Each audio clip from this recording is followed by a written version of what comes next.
Hello chess friends and welcome to Zadov's Chess channel and welcome to a very special tournament that started a couple of days ago. Welcome to the Computer Rapid Chess Tournament in 2021. This is now a super event that is played by top engines in rapid time format chess, which means that the engines have of course only 15 minutes on the clock plus 3 seconds increment per move. This is now a really faster time format than in the usual TC-EC competitions, which is still a great thing for us. Still, these engines are calculating this tactics really in a brutal way, and we're starting now the super event with a brilliant gameplay by Stockfish against another top engine, Ethereal.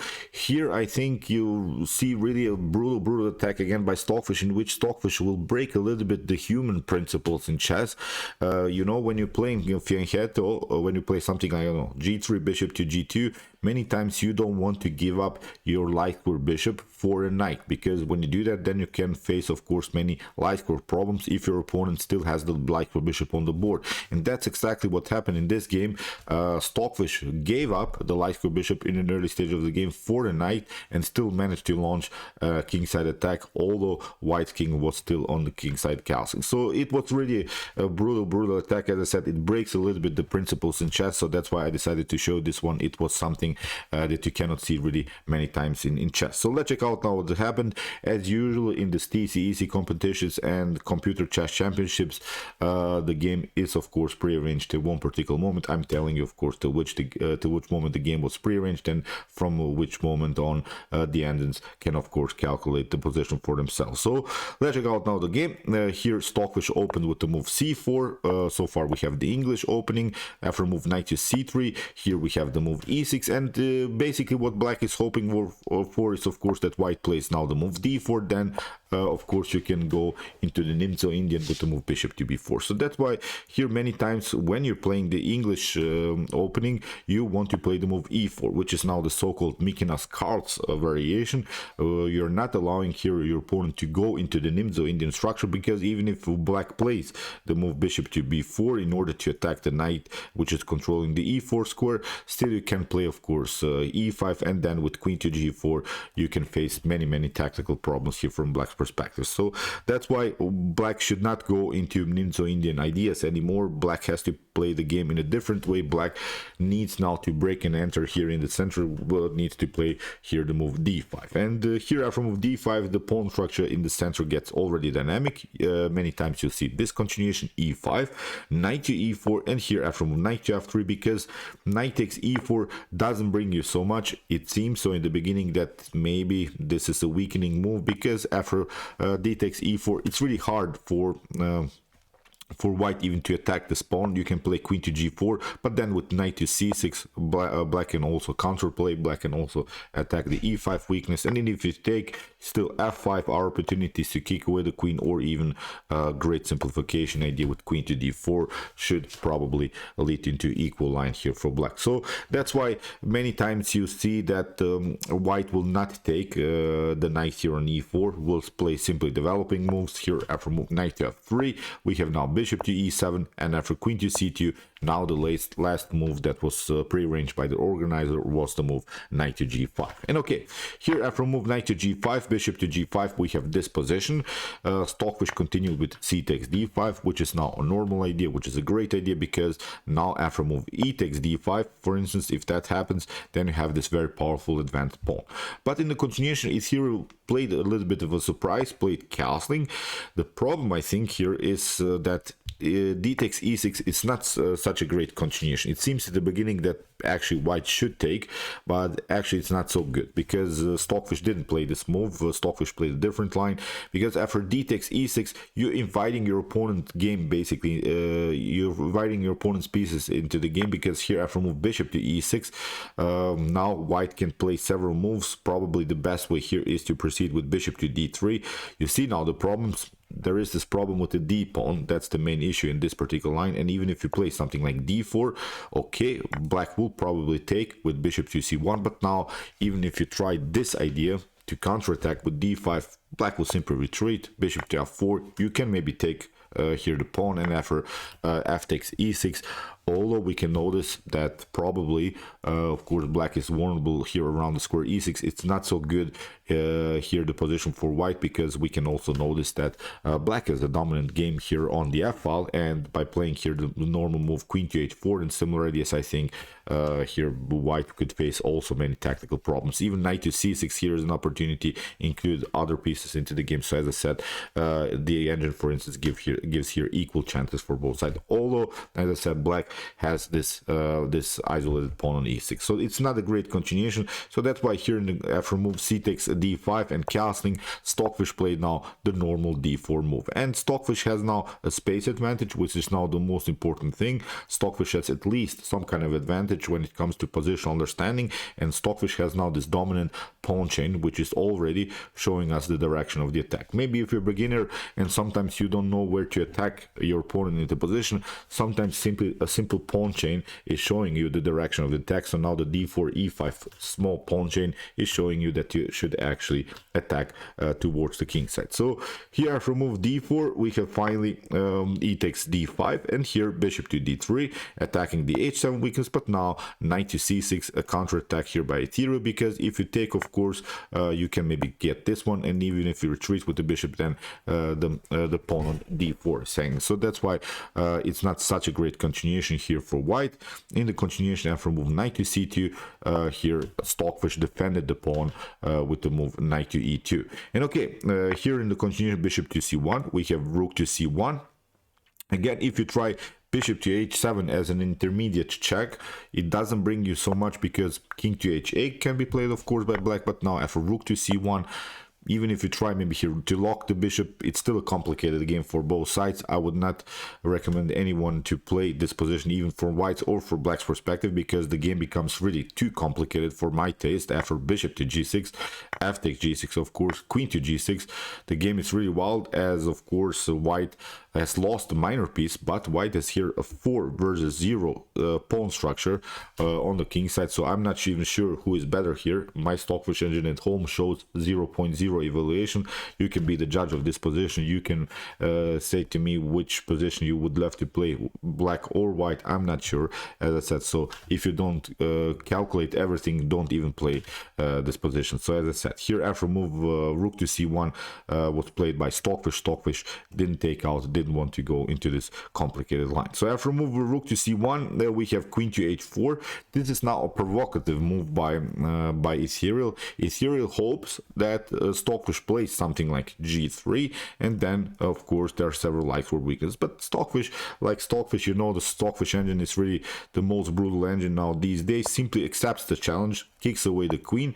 Queen to h5 was played, and simply castled on the king side, which was a huge surprise for me when I analyzed the game at home, because you know, knight to b4 happened immediately by Ethereal, and see now this bishop will be taken, and you don't have any more of fianchetto bishop that's supposed to be here on g2, and that was now a huge positional problem when it comes to computer, when it comes to maybe human chess. But when it comes to computer chess, this was part of Stockfish brilliant calculation, because this is here after move queen to b1, Stockfish stays with his protection on the bishop on d3. We have knight takes d3, we have queen to d3, but we can notice now actually that still Stockfish has a 4 versus 3 pawn majority. That's now the main issue, I think. We have here a dominant position on the king side, so here it's a main strategical advantage here for white. But when it comes to black's maybe strategical advantage, of course black is here a 3 versus 2, maybe here on the queen side.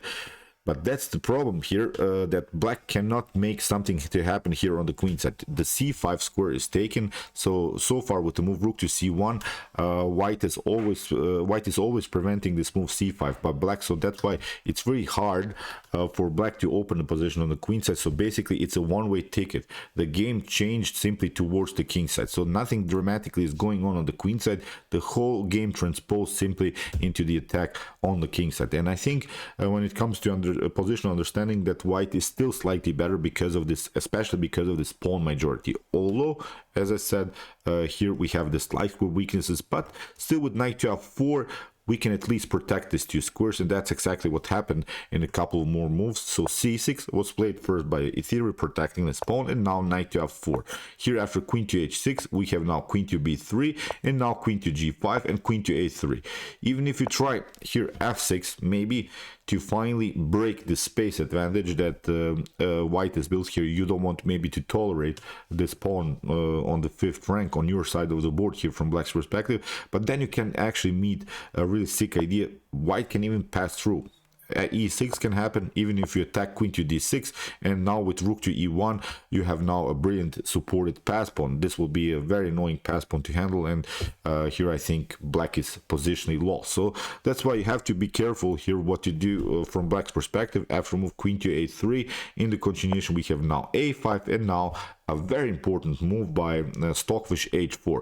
This move is not only kicking away the queen has to retreat of course, but now with the move h4, at least white has a great protection of the g5 square, and now the knight can stay a little bit longer here on this square. So it's really hard now for black to kick away this knight. The knight is the key defender of light squares, so although white doesn't have anymore the light square bishop, it's at least protected somehow. The light squares are protected because this knight cannot be removed from this very nice square on f4. So it's now a simple bishop versus knight middle game, which is sometimes really complicated to play, but I point you out again, nothing dramatically is going on the queen side. b6 c5 is simply too slow, then you weaken also your d5. So with the move rook to c1 and queen to a3, white has really a nice blockade here on the queen side. So the game, as I said, is simply a one-way ticket on the king side. So here after move f3, Stockfish secures further the light squares. It's not allowing here the light square bishop to breathe, it's not allowing to get it into the game.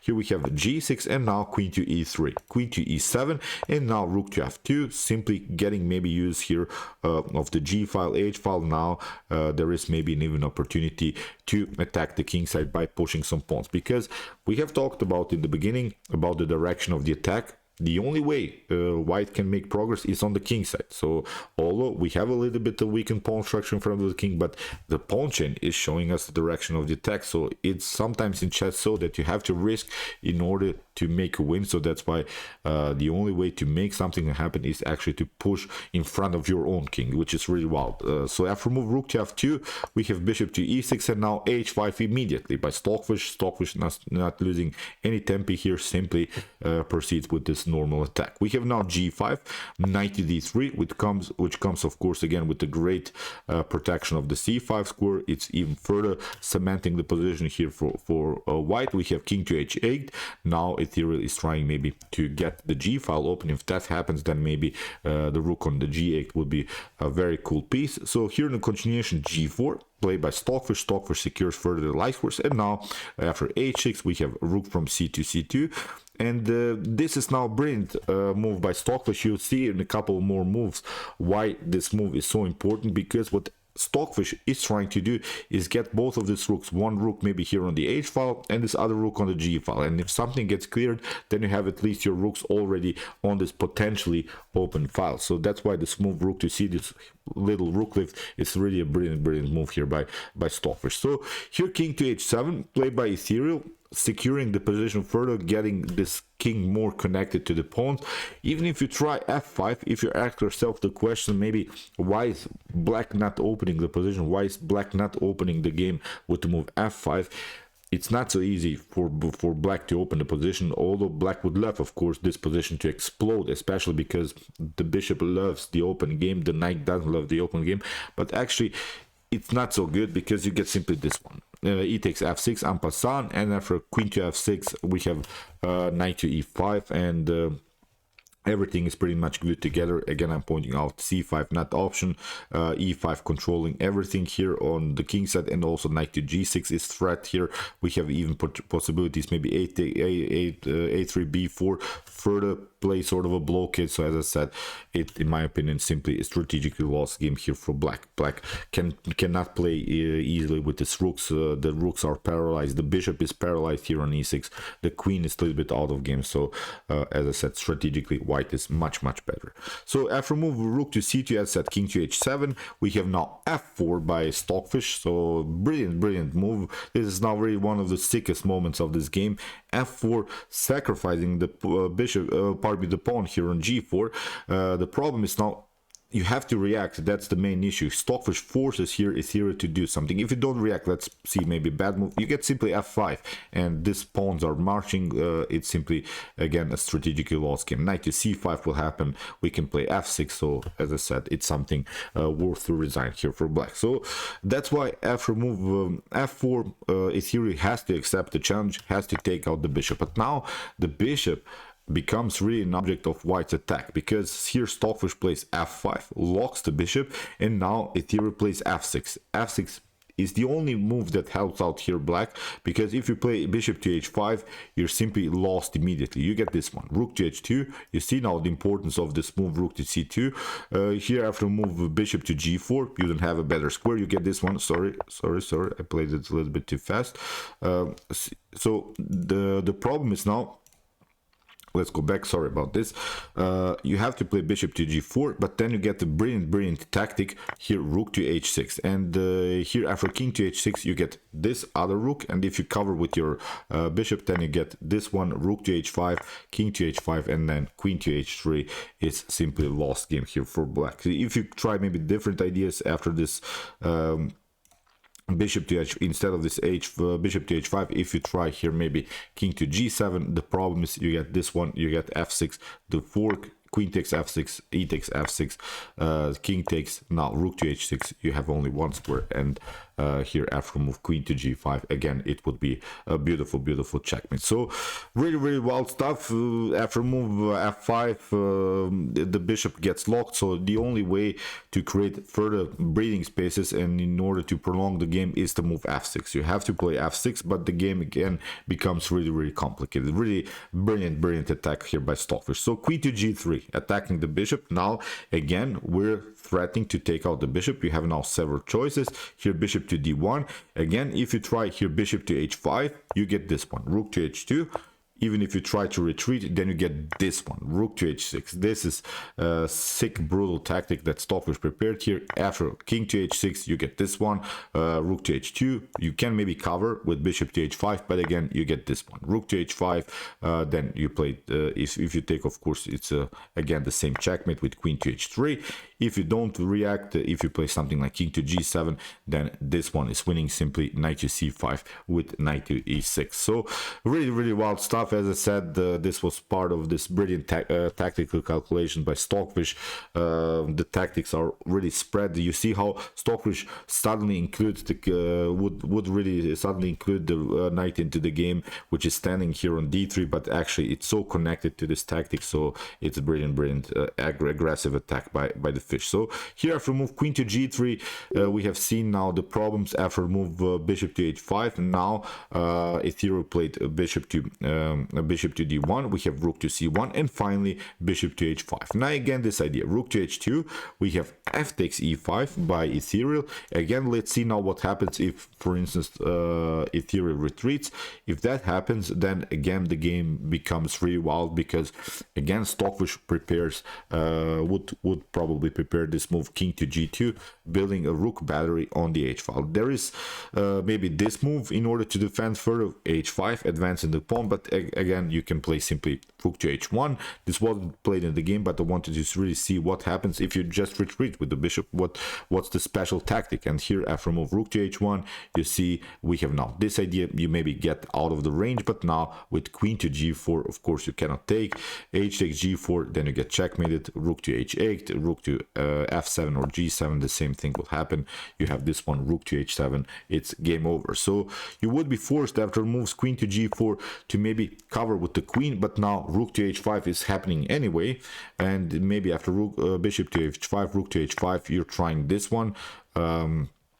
F takes e5 is not possible because of the simple tactic rook to g5. So you would be forced, I think, to finally to try escape with your king with the move king to f7, but now again Nxg5 is winning the game with ideas of knight to e6, playing the fork. Here e6 is even an opportunity, so again black is simply tactically lost. So even if you try, let's see, king to rook to h8, here f takes e takes f6 is also winning the game, simply deflecting the queen from the defense, and it's simple, great tactic. If you try to take, then we can simply take rook to g5, knight to the d7 is also an opportunity with ideas of knight to e5, so it's again simply a lost game here for black. So as I said, it's not so easy to defend this position even if you retreat here with the bishop, so that's why in this particular continuation Ethereal tried this one, tried f takes e5, but now rook to h5.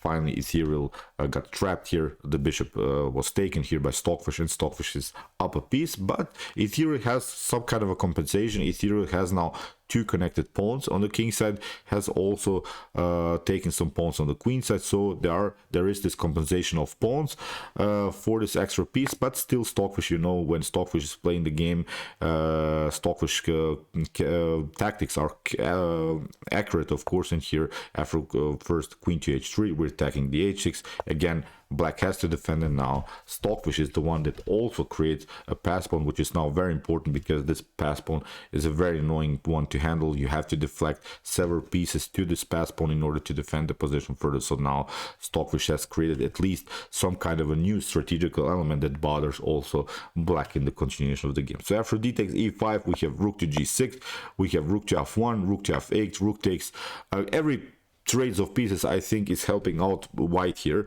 because without the rooks, without the queens on the board, the game is not so complicated. In one particular moment, this knight would start to jump all over the board, will take out this pawn. So the only way maybe for black to win the game or make a draw here is to stay with many pieces on the board to complicate things, maybe try some perpetual checks, try some checkmate threats. So as I said, when the rooks are off the board, when the queens are off the board, it's an easy game then for white. So here in the game, rook to f8, queen takes f8, queen to d7, we have now rook to h3, queen to f7, but here Stockfish tried this one, queen to d8 with queen to a5, took another pawn because probably Stockfish was bothered by this potential pawn mobility on the queen side, because it was a really wild attack. We had here a 4 versus 2 situation and here a 2 versus 0 situation, so maybe Stockfish got bothered by this potential stretched position in which black can maybe push the pawn on king side, push the pawn on queen side, so the position maybe for the pieces would be simply too stretched, then you cannot maybe defend both sides. So as I said, maybe this was part of Stockfish calculation, I'm not sure. So as I said, here Stockfish didn't trade off the pieces, simply took a pawn. So queen to f5, we have rook to g3, we have h5, queen to b4, rook to g7, and now queen to e1, we have now d4, queen to d1, and now h6, queen to e2. The problem is now, even if you try always to push some pawns here from black's perspective, then your king gets a little bit more endangered. That's, I think, the main issue. Although you have these two connected pawns, but it's not really easy to push them further. So here rook to e7, we have rook to g2, c5, we have rook to h2, and now g4 played by Ethereal. That's the part of again this problem, because you get this one, rook to f2, you have to move again your queen, and then queen to e4. Here c4, getting this attack, what Ethereal is hoping for, that Stockfish gets somewhere with the knight, and then finally black can maybe take out this pawn, but actually not a problem. Rook to f5, great move, great counter attack here by Stockfish. The problem is now queen to d2 is not a good move. The problem is now you get this one, you get first a check, and the game is over. You have to move your king, then queen to g6 is happening, and it's game over. So that's why after move rook to f5, you have to step back with your queen, or play like this. Queen to e3 was played by Ethereal, which was now a good continuation, as I said, for white. White finally can simplify the game, white can slow down the pace of the game, white can trade off the queens and go into a favorable endgame. So after queen to e3, we have d takes e3, now knight to f4, here we have h4, but now e6. You see how important it was for Stockfish to create this pass pawn now, although Black has here two connected pass pawn, this pass pawn also on the e file, but everything white can hold by moving the king towards the pawns. Also the knight is controlling this center of the board, so brilliant endgame technique by the fish. So king to g7, rook to e5, king to f6, rook takes a3. We have now king to f5 attacking the knight, and now again a brilliant move here by Stockfish, knight to e2, because if you take, of course, then you get the fork with knight to d4. So that's why you can really never take out the pawn. That's the main issue. Knight to e2 was played. We have king to f6, and now Stockfish simply maneuvers the knight to the other side of the board. Now the king is cut off. The king cannot attack anymore the knight. The knight is now controlling here this very annoying pawn on e6. So rook to e8, rook to e4, king to g5.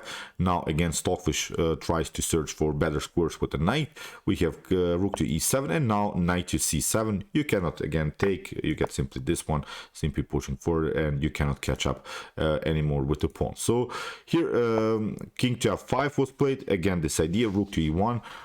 Here in the continuation we have now b5, and here knight to b5. The problem is again the same, you cannot take because of knight to d4. So really wild stuff. Really never black could have taken this pawn on e6. So here after move knight to b5, we have g3. We have now this move knight to d6, the check. Now Stockfish maneuvers here the king to g2. Now finally, if you take rook to e6, rook takes e6, king to e6, now knight to c4, and in one particular moment we can give up, I think, even play something like knight to e3, knight to f1, and simply sacrifice the knight for these two pawns and go into a favorable endgame with these two connected pawns on the queen side. So here after move king to g2, in the continuation king to g5, knight to c8, and simply pushing the pawn further. It's now of course a completely winning endgame. Stockfish simply pushed some pawns, promoted here to queen, and here after a couple of moves the game ended with a beautiful checkmate here on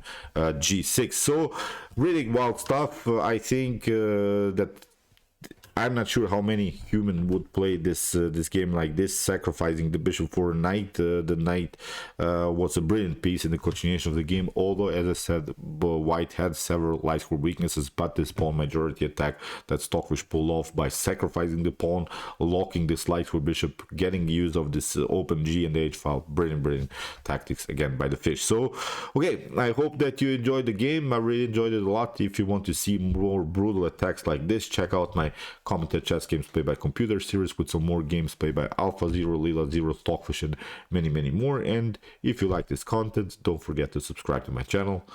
See you soon with some more videos, and chess is the best, of course.